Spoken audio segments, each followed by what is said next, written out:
Olen Inna Panamarenko. Olen tällä hetkellä varanpuheenjohtaja Etniikka Kainuu ry.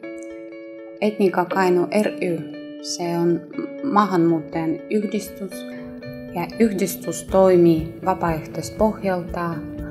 Etniikka Kainuu ry toiminnan kuuluu Kainuun asuvien ulkomaalaisten ja maahanmuuttajien auttaminen, tukeminen kotoutumis-sopeutumisprosessissa, auttaminen työllistymisessä ja sopivan oppilaitoksen etsimisessä, kulttuuriperinteiden tukeminen,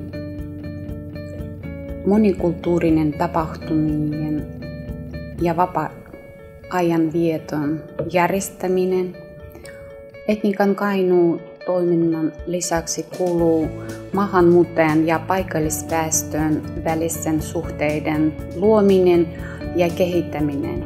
Myöskin Etniikan Kainuun kautta maahanmuuttajalla on mahdollisuus saada infoa ja apua kaikkien Suomessa asumiseen liittyviin asioihin.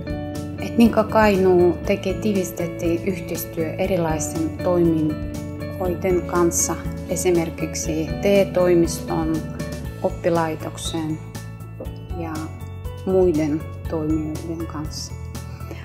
Lisäksi Etniikka Kainuu on etnisen suhteiden neuvottelukunnan jäsen ja se aktiivisesti mukana toiminnassa.